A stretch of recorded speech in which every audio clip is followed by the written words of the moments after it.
कहानी की शुरुआत में सेकेंड वर्ल्ड वॉर का समय दिखाया जाता है, जब सोवियत यूनियन ने पोलैंड पर हमला करके वहां के बहुत सारे लोगों को बंदी बना लिया है, जिनमें से एक यानुस नाम का आर्मी ऑफिसर भी शामिल होता है, जिस पर कई झूठे आरोप लगाकर एक पेपर पर साइन करने के लिए कहा जाता है, लेकिन वह साइन करने से मना कर देता है। जिसके बाद उसके सामने बैठा ऑफिसर यानुस की पत्नी को अंदर बुलाता है, जो रोते हुए कहती है कि ये मेरे हस्बैंड हैं, जो कम्युनिस्ट पार्टी से नफरत करते हैं और विदेशों में जाकर जासूसी करते हैं। ये सुनकर यानुस को बहुत आश्चर्य होता है, लेकिन वह जानता था कि इन लोगों ने उसकी पत्नी को झूठा बयान देने के लिए बहुत टॉर्चर किया है और वह ऐसा करने के लिए मजबूर है। अब यानुस को जासूसी के जुर्म में 20 साल की सजा होती है और सन 1940 में उसे साइबेरिया की जेल में भेज दिया जाता है। ये जेल ऐसी जगह पर होती है जहाँ से किसी भी कैदी के लिए भाग पाना लगभग नामुमकिन था, क्योंकि इस जेल के चारों तरफ बर्फ और घने जंगल हैं।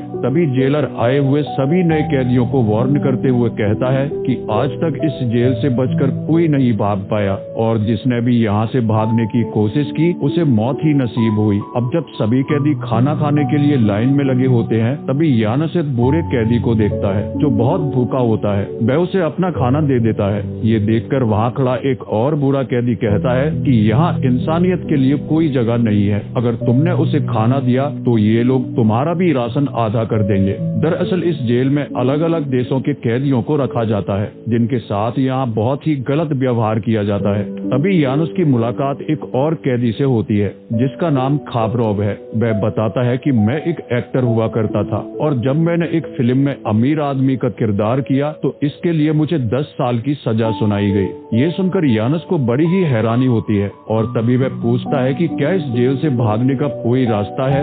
वह एक्टर कहता है कि नहीं, यहाँ से बचकर निकलने का कोई रास्ता नहीं है और तुम भी यहाँ से भागने के बारे में सोचना भी मत, वरना बेमौत मारे जाओगे। अब अगले दिन सभी कैदियों को जंगल में लकड़ी काटने के लिए ले जाया जाता है, लेकिन यानुस की नजर बस इस बात पर थी कि कैसे वह यहाँ से बचकर भाग सकता है। अब शाम होने पर वह एक्टर यानुस के पास आता है और कहता है कि यहाँ से भागने का मेरे पास एक प्लान है। दरअसल मुझे भी किसी एक ऐसे साथी की तलाश थी जो तुम्हारी तरह बहादुर हो। अब वह एक्टर जर्मन और सोवियत से बचने के लिए उसे अपना प्लान समझाता है और कहता है कि यहाँ से लगभग 500 किलोमीटर दूर एक झील है, जिसके किनारे चलकर हम मंगोलिया बॉर्डर तक पहुँच सकते हैं, लेकिन हमें ठंड कम होने का इंतजार करना होगा और साथ ही बहुत सारा खाना जमा करना होगा जो इस हजारों किलोमीटर लंबे सफर में हमारे काम आएगा। अब ये लोग हर रोज थोड़ा थोड़ा खाना इकट्ठा करना शुरू कर देते हैं। जब एक दिन सभी कैदी लकड़ियां काटकर जंगल से वापस लौट रहे होते हैं, तभी वहाँ एक तेज बर्फीला तूफान आ जाता है और ठंड लगने के कारण उनमें से कई कैदी मर जाते हैं। ये देखकर एक बुरा कैदी ठंड से बचने के लिए जंगल की तरफ जाने लगता है। तभी वहाँ खड़ा इंचार्ज उस पर गन तान देता है और कहता है कि वापस आ जाओ, वरना गोली मार दूंगा। मिस्टर स्मिथ कहते हैं कि अगर हम लोग यहाँ खड़े रहे तो वैसे भी ठंड से मर जाएंगे, इसीलिए वो उसकी पूरी बात नहीं सुनते और जंगल में जाकर छिप जाते हैं। जिसके बाद वह इंचार्ज बाकी सभी कैदियों को भी जंगल में चलने के लिए कहता है। अब ये लोग ठंड से बचने के लिए एक झोपड़ी तैयार करते हैं और उसके नीचे छिप जाते हैं और इस तरह इनकी जान बच जाती है। अब अगले दिन ऑफिसर उन सभी कैदियों को लाइन में खड़ा करता है जो उनके जंगल में जाने से काफी नाराज था। इसीलिए वह मिस्टर स्मिथ और यानुस समेत कई अन्य कैदियों को खदान में काम करने के लिए भेज देता है, जिसके अंदर सरवाइव कर पाना बेहद मुश्किल था। यहाँ ज्यादातर कैदी जहरीली गैस और घुटन के कारण ही मर जाते थे, लेकिन यानुस को यहाँ भ्रम होना शुरू हो जाता है। उसे भ्रम में अपना घर दिखाई देता है, जिसकी तरफ वह बढ़ने लगता है, लेकिन तभी मिस्टर स्मिथ उसे पकड़ लेते हैं। अगर वे ऐसा नहीं करते तो वहाँ तैनात गार्ड उसे गोली मार देता। अब यानुस कहता है कि मैं यहाँ नहीं रुक सकता, मुझे अपने घर जाना है और अपनी पत्नी से मिलना है। उस एक्टर के पास एक प्लान है जो यहाँ से भागने में हमारी मदद करेगा।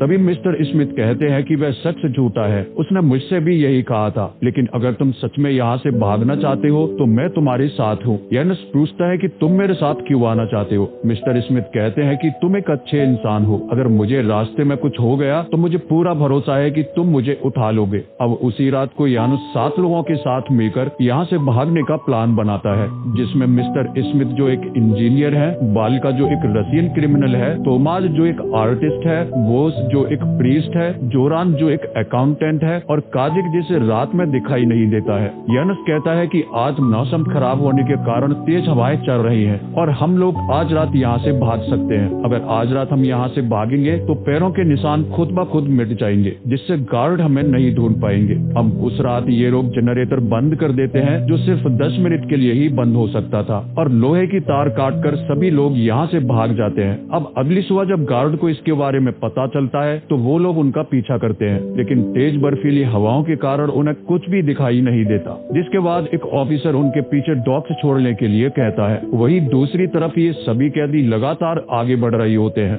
लेकिन ठंड लगने के कारण इन्हें भी चलने में बहुत मुश्किल हो रही होती है। तभी यानुस उस क्रिमिनल से उसका चाकू लेता है और पेड़ की छाल काटकर सभी के लिए मुखौटे बनाता है, जिन्हें सभी लोग अपने अपने चेहरे पर पहन लेते हैं। मास्क पहनने से इनके चेहरे पर ठंड नहीं लगती और ये लोग अपना सफर जारी रखते हैं। अब सुबह होते होते ये लोग उस जेल से काफी दूर निकल आते हैं, जहाँ उन गार्ड्स का पहुंच पाना लगभग नामुमकिन है। अब ये सभी लोग एक जगह रुकते हैं और जितनी भी खाने पीने की चीजें ये लोग अपने साथ लेकर आए थे उसे एक जगह इकट्ठा कर लेते हैं। यानुस देखता है कि उनके पास कुछ ही हफ्तों का राशन बचा है, लेकिन सफर अभी भी बहुत लंबा है। अब कुछ देर आराम करने के बाद सभी लोग फिर से अपने सफर पर निकल जाते हैं। यानुस जानता था कि उन्हें दक्षिण दिशा की तरफ जाना है, इसीलिए वह सूरज की रोशनी से दक्षिण दिशा का अनुमान लगाकर सभी को रास्ता दिखाता है। अब चूंकि इन्हें बैकाल झील से होते हुए मंगोलिया बॉर्डर तक पहुंचना था, जो यहाँ से अभी भी बहुत दूर है, इसीलिए ये लोग बिना रुके अपना सफर जारी रखते हैं।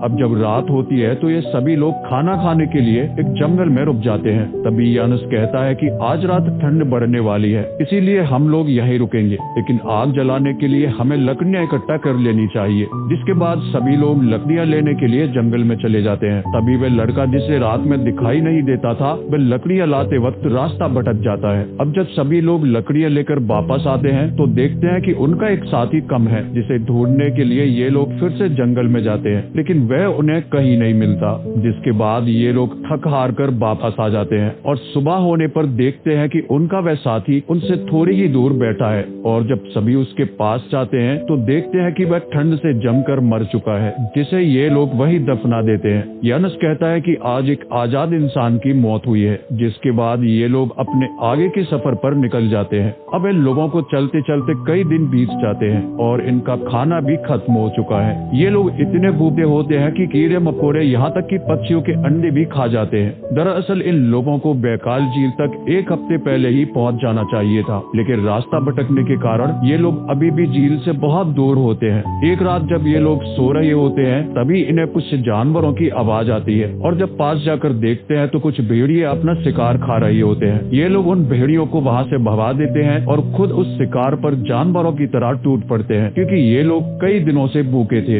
अब अगली सुबह यानुस कहता है कि मैं अकेला ही झील ढूंढने के लिए जा रहा हूँ, और अगर मैं एक हफ्ते में वापस नहीं लौटा तो तुम लोग समझ लेना कि मैं नहीं रहा। जिसके बाद यानुस अकेला ही झील की तरफ बढ़ने लगता है। जब वह पथरीले और खतरनाक रास्तों से गुजरता है तो उसे काफी परेशानियों का सामना करना पड़ता है, यहाँ तक कि उसे जिंदा रहने के लिए पेड़ की छाल तक खानी पड़ती है। लेकिन वह हार नहीं मानता और उसे फिर से भ्रम में अपना घर दिखाई देने लगता है, जिसकी तरफ यानुस तेजी से बढ़ता है। लेकिन वह किसी तरह अपने दोस्तों के पास लौट आता है और उन्हें बताता है कि मैंने झील ढूंढ ली है, वह यहाँ से 3 दिन की दूरी पर है। इतना कहकर वह बेहोश हो जाता है। जिसके बाद उसके दोस्त आग जलाकर उसकी बॉडी को गर्म करते हैं, और अब अगली सुबह सभी लोग उस झील की तरफ निकल जाते हैं। जब ये लोग एक जंगल से गुजर रहे होते हैं तो उन्हें लगता है कि कोई उनका पीछा कर रहा है। तभी उन्हें एक लड़की दिखाई देती है जो बताती है कि मैं रसियन से बचकर भाग रही हूँ, तुम लोग मुझे भी अपने साथ ले चलो। लेकिन यानुस के सभी साथी उसे अपने साथ ले जाने से मना कर देते हैं, क्योंकि उनके पास इतना खाना नहीं था और उनकी रफ्तार भी धीमी हो जाती। इसीलिए सब लोग उसे छोड़कर आगे बढ़ जाते हैं। अब ये लोग झील के किनारे पहुंचकर देखते हैं कि दलदल में एक हिरन फंसा हुआ है, जिसे ये लोग अपना शिकार बना लेते हैं,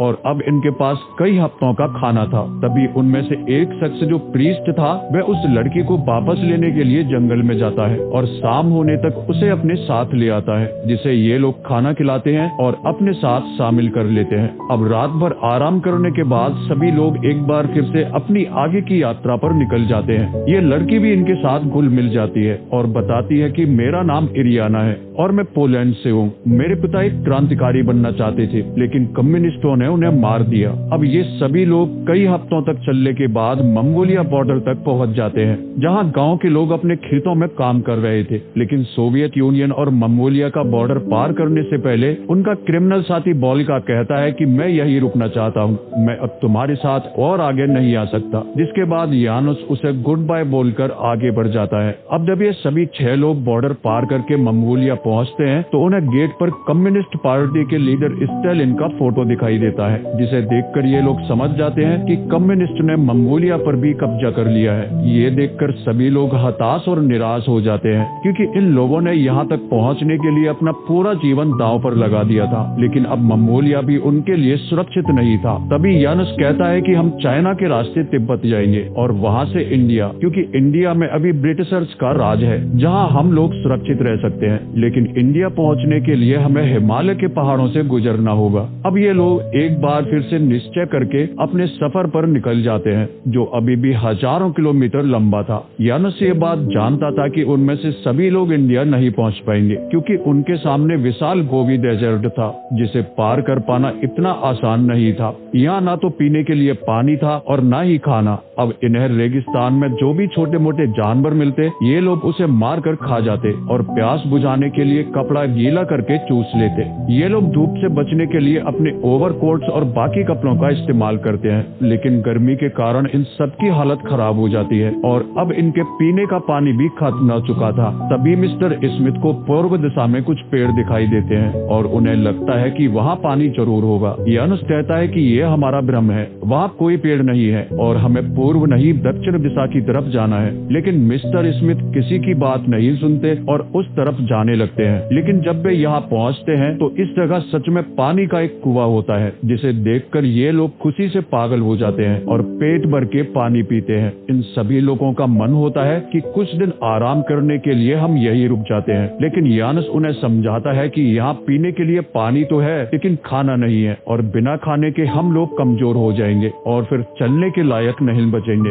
इसीलिए अगले दिन सभी लोग अपने अपने बर्तनों में खूब सारा पानी भर लेते हैं और आगे के सफर पर निकल जाते हैं। अब जब ये लोग रेगिस्तान से गुजर रहे होते हैं, तभी एक भयंकर रेतीला तूफान इनकी तरफ बढ़ने लगता है, जिसे देखकर सभी लोग खुद को छिपाने की कोशिश करते हैं। लेकिन इस तूफान में उनका ज्यादातर पानी बर्बाद हो जाता है, जिसके कारण सभी लोग बहुत परेशान हो जाते हैं। और जब अगले दिन सफर पर निकलते हैं तो इरियाना बेहोश होकर नीचे गिर जाती है। तभी मिस्टर स्मिथ दौड़कर उसके पास आते हैं और देखते हैं कि इरियाना के पैर काफी हद तक सूज गए हैं, इसीलिए उसे चलने में बहुत परेशानी हो रही थी। लेकिन वह ऐसी हालत में भी चलना जारी रखती है, क्योंकि वह नहीं चाहती थी कि उसके कारण इन लोगों को कोई परेशानी हो। लेकिन थोड़ी ही दूर चलने के बाद एक बार फिर से इरियाना गिर जाती है, जिसे वह प्रीस्ट अपनी गोद में उठा लेता है और आगे बढ़ना जारी रखता है। लेकिन इरियाना अपने इस सफर को ज्यादा समय तक जारी नहीं रख पाती और मंजिल तक पहुंचने से पहले ही इस दुनिया को अलविदा कह देती है और उसकी जिंदगी का ये सफर यही खत्म हो जाता है, जिसे ये लोग यही दफनाकर अपने सफर पर आगे बढ़ जाते हैं, क्योंकि चलने के सिवाय इनके पास कोई और रास्ता नहीं था।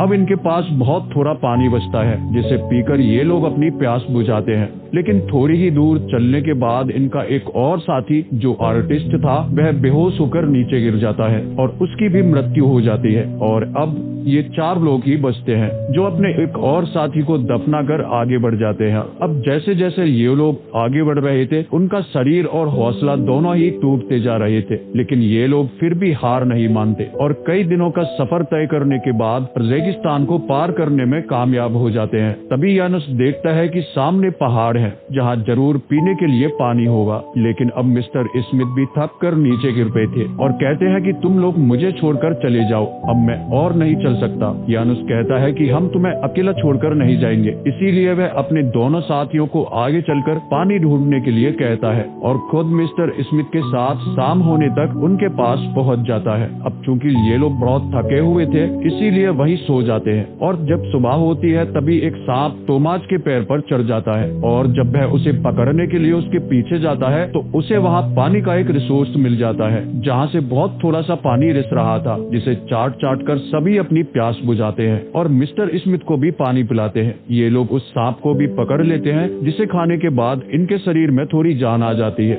लेकिन मिस्टर स्मिथ अब चलने की हालत में नहीं थे। वे कहते हैं कि तुम मुझे छोड़कर चले जाओ। तभी यानुस मिस्टर स्मिथ का हौसला बढ़ाने के लिए उनके बेटे का नाम लेता है जिसे रशियंस ने मार डाला था। दरअसल आज से कुछ साल पहले जब मिस्टर स्मिथ अपने बेटे के साथ रसिया आए थे तो उन्हें पकड़ लिया गया था और उनके बेटे को उनके ही खिलाफ झूठी गवाही दिलवाकर उसे गोली मार दी थी, जिसके लिए मिस्टर स्मिथ खुद को जिम्मेदार मानते हैं। इसीलिए वे अब तक जिंदा रहकर खुद को सजा दे रहे थे। तभी यानुस कहता है कि मेरी पत्नी के साथ भी इन लोगों ने ऐसा ही किया था, लेकिन वह अभी भी जिंदा है। लेकिन मैं नहीं चाहता कि वह अपनी पूरी जिंदगी खुद को दोषी ठहराए, इसीलिए मेरा उसके पास जाना बहुत जरूरी है। यानुस की ये बात सुनकर मिस्टर स्मिथ का हौसला एक बार फिर लौट आता है और अगली सुबह ये चारों एक बार फिर अपने सफर पर निकल पड़ते हैं और कई घंटों का सफर तय करने के बाद ये लोग the great wall of China तक पहुंच जाते हैं। लेकिन चाइना इनके लिए सेफ नहीं था, इसीलिए ये लोग हिमालय के बर्फीले पहाड़ों से होते हुए तिब्बत की तरफ बढ़ने लगते हैं। लेकिन ये मुश्किल सफर धीरे धीरे उनकी जान ले रहा था। हालांकि ये लोग किसी तरह तिब्बत बॉर्डर तक पहुंच जाते हैं, जहां एक तिब्बतियन मॉन्क उनके पास आता है और उन्हें अपने साथ एक बुद्धिस्ट मोनेस्ट्री लेकर जाता है, जहां उनका अच्छे से स्वागत किया जाता है और ये लोग उन्हें खाना देते हैं। तभी एक मॉन्क बताता है कि यहाँ से इंडिया जाने के लिए तुम्हें सिक्किम से होते हुए जाना होगा, लेकिन अभी ठंड बहुत ज्यादा है, इसीलिए ठंड कम होने तक तुम्हें 3 महीने का इंतजार करना होगा और तब तक तुम यहाँ आराम से रुक सकते हो। लेकिन यानुस अपने साथियों से कहता है कि मैं यहाँ नहीं रुक सकता, मुझे अपने घर वापस जाना है। अगर हम यहाँ रुके तो थक जाएंगे और फिर आगे का सफर तय करना मुश्किल होगा। तभी मिस्टर स्मिथ कहते हैं कि मैं यहाँ से लासा जाऊंगा और वहाँ से चाइना, क्योंकि चाइना के अंदर अभी भी यूएस मिलिट्री का ऑपरेशन चल रहा है जो मुझे अमेरिका पहुँचा देंगे। अब रात भर आराम करने के बाद यानुस वहाँ नहीं रुकता और सुबह होते ही इंडिया के लिए निकल जाता है। उसे अकेला जाता देख उसके 2 साथी भी उसके साथ आ जाते हैं, लेकिन मिस्टर स्मिथ वहीं रुक जाते हैं। जिसके बाद यानुस अपने साथियों के साथ उन बर्फीले रास्तों को नापते हुए सिक्किम तक पहुंच जाता है, जहां सभी लोग उनका बहुत अच्छे से स्वागत करते हैं और उन्हें सम्मान के साथ गांव लेकर आया जाता है। इन लोगों ने साइबेरिया से इंडिया तक आने के लिए 6400 किलोमीटर का पैदल सफर तय किया है, जिसमें इन्हें बहुत सारी परेशानियों का सामना करने के साथ ही अपने कई साथियों की जान भी गंवानी पड़ी। लेकिन अब इनका सफर खत्म हो चुका है। कहानी के एंड में बताया जाता है कि यानुस अगले 50 सालों तक अपने घर नहीं जा पाया और देश विदेश घूमता रहा, क्योंकि पोलैंड अभी भी कम्युनिस्टों के कब्जे में था। लेकिन जब सन 1989 में पोलैंड को आजादी मिली तो वह अपने घर जाता है और उसकी नजरों के सामने वही सीन होता है जिसे वह बार बार अपने भ्रम में देखा करता था। लेकिन इस बार वह पत्थर के नीचे से चाबी निकालकर दरवाजा खोलता है और जब घर के अंदर जाता है तो सामने उसकी पत्नी बैठी होती है, जो अब बूढ़ी हो चुकी है। लेकिन जब वे दोनों एक दूसरे को देखते हैं तो उनकी आंखों में आंसू आ जाते हैं और इतने साल बाद एक दूसरे को गले लगाकर रोने लगते हैं और इसी के साथ यह कहानी खत्म हो जाती है। तो